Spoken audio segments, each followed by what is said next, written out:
plaintiff, Renee Bailey, is married to the defendant, and their marriage was good until the defendant falsely accused her of cheating and then vandalized her car. Renee's suing for the car damages, 2 rings, and pain and suffering. Defendant Lynette Patton says her relationship with Renee was riddled with fighting and infidelity, and Renee even cheated at their wedding reception. Lynette denies owing Renee for anything, and she's countersuing for breach of contract. Start with you. I met Lynette 2016. We dated a few years, got married 2019. Yeah, that's a good way to approach it. 3 years. Dating 3 years and then get married. Yeah. How'd it go? It's going good. Great. So I suspected. The relationship was fine. You all weren't falling out and doing any of that. I know your typical couples have a little something back and forth from time to time, but anything beyond the usual back and forth? Yeah. Nothing beyond that on a regular basis? Good. Not true. She said not true. What was it on a regular basis? It was a lot of arguing in the beginning. A lot of infidelity, in the beginning.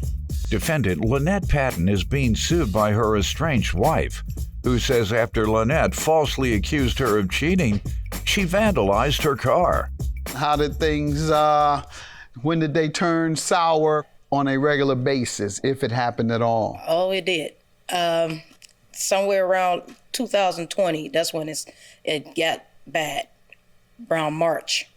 This was the first time that you all had a big issue? And that's what you're suing about? All right, so let me get some background from her, because she doesn't believe the relationship was good. She thinks it was flawed from the beginning. No. So I met Renee in 2016. We dated for like 2 years before we got married. She was legally married to someone else, but we were still dating. She went into a divorce with that person, and we got married in 2019. So in 2019, around the wedding time, we had a reception, and during our reception, I saw Renee kiss one of the waiters at our reception. Not true. Wow. So what do you mean? Not true. At the wedding, she kissed someone? Yes. How did you find that out? Because she went missing for a couple, like an hour or so, and I was looking for her. And I went into the washroom, and her and the waitress was in the washroom. She said it didn't happen, but I know what I saw. This happened at our reception. And you didn't get annulment? No. Okay. What did happen? You just stayed together with no problem? Yes, we stayed together. Wasn't any problem after that? Yes, it was a problem after that. A few months after that, I saw her in a store with another female that she was dating prior to me. So They came together, you think? Went absolutely. to the store together? Yes, absolutely. Your Honor, that's not true. Mind you, after she told me that she didn't associate with this young lady, and I saw her in the store, she got a little upset because I kind of confronted her and the female inside the store, and I got a little bit upset, so once I got upset, as usual, Renee likes to tend to get mad, and she decided that she wanted to end things, which I said, okay. So let's get to what happened after that. She said you decided to end things, and she said, okay. Is that what happened? You tell me the whole thing. Yeah. She said you kissing another woman at the wedding reception. Not 2 true. months later at the store together. You tell me. Not true. She did not witness or catch me in the bathroom. This is what happened. You mentioned it to you, I'm sure, and what happened? Yeah, and it was squashed, so I thought it was. No, she did not catch me in the washroom like she said, kissing on a woman. No, she didn't see me kissing a waitress. She did see me in the store, me and my friend, and I did not date this young lady. We were friends. That's it. Strictly friends. So we was hanging out. That's it. And she saw us in the store. She became very loud and called me out my name and her out of her name. And that's when I told my friend, let's leave. Let's go to calm the situation down. So we end up leaving. And I actually spoke with Lynette later that day.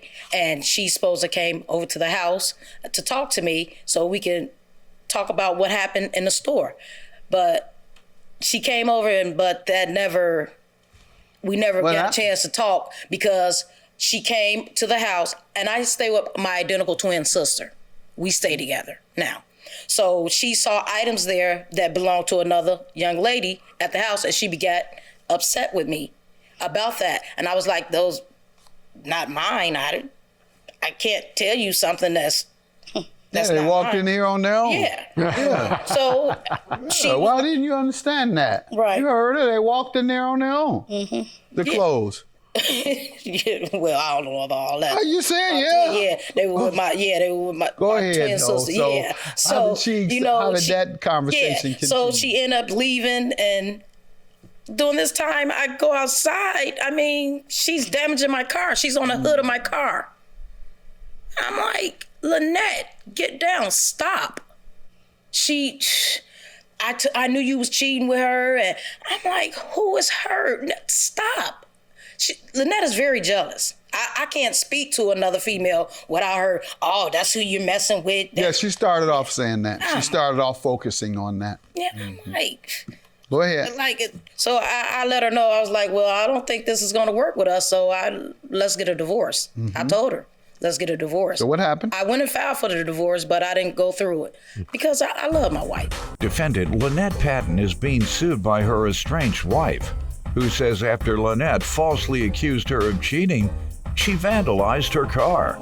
Tell me about the rings then. What exactly, and the car damages. You've told me about the damage. Oh. What damages were there to the car? She tore my rear view mirrors off each side of my door, the front doors, and she slashed the tires. Do you have pictures here? No, I only have pictures of my rings that I purchased. Okay. So, and that's what you're suing about. Yes. You have something. You have to show me something about the car damages. Ma'am, you tell me what happened with the car. So with the car, I did jump on top of the hood. I put a dent in it. But as far as the mirrors and all that, that wasn't me. Probably one of her other females. Yeah. But Did you get it repaired? Yes, I did. All right. You have the receipts? No. So I don't you have bring any of zero evidence regarding the damage? Yeah, to All the right. car. And you said it was a small dent in the hood? Yeah, it was a small dent. And do you know what the hood dent cost? No, because All everything right. was So I don't prepared know to how say, I can give you a judgment. Okay. So let's get to the rings. Okay. Now for the rings, I paid $2,100 for those rings. I paid $1,400 for hers, and I paid $700 for mine. So May, Mother's Day, I went to her house to give her a Mother's Day gift. Her and her mom and her daughter. So I gave her the gift. She was like complaining about, well, I'm not finna clean this kitchen up. So I took my ring off, laid it on the counter to wash the dishes because I was washing it with bleach. I don't wash my rings in bleach. So I was cleaning up. I got done cleaning up and I went to get my ring. My ring wasn't there. Asked Lynette. Lynette, did you see my ring? No. Everybody was gone. Nobody was there but Lynette. So I'm like, Lynette, where's my ring? She was like, I don't know. She helped me look for the ring and everything. I said, I'm not going to be looking all over the house for the ring, and I know where I laid it at. And it should have been there. How did that wrap up? I just ended up leaving. Okay. And Without the ring. Not anything since then? No, and then she told me that she was going to, pay me for the rings and all that, but that never happened. All right, let me hear from you on the rings. So about the rings, Your Honor, she threw the ring. She didn't leave it. She threw it. She got mad because somebody apparently told her that I was messing with somebody. That I was messing with someone, and she left the ring, actually threw the ring. I took the rings and I pawned the rings. Yes, I did pawn the rings because I felt like, why do I owe her for some rings? And she threw it at me. And she wasn't going to get them rings to nobody else. She wanted the divorce, so it was no sense of having no ring. Have you gotten a divorce? No, we have not. Why not? She filed the papers. I have the papers right here. She didn't go through it. So I have the papers here that I filed. If you look on page 7. She didn't go through with it, though. No, she didn't go through it. She signed it, so she did a fee waiver. So she withdrew the Yeah, I guess filing? so. She was waiting for like a fee You waiver. have a comment on the marriage? That means you all are still married. Yes, we are. Okay, well, only thing you can do there is refile. That's the only thing I can help you with. You need help refiling? No. Okay, because I can help married couples when they're arguing about their property. It's joint property. What's your counterclaim? $1,200. Well, I'm countersuing her for expenses of the wedding, because I have a letter here from my wedding planner where Renee said that she would Tell it to the next judge. Have a good day. You all go and talk to the divorce judge. He'll work all this out for you. Otherwise, you all, like your other married couples, most of them don't bust each other's window and jump on each other's hood. But if they do, they're jumping on their own hood and they're busting their own windows because it's joint property. Whatever y'all do to each other property, you're doing it to yourself. Have a good day. Claims dismissed. I have nothing to say to her. I'm done. That's why it was held in the first place. So I just want the divorce to be final.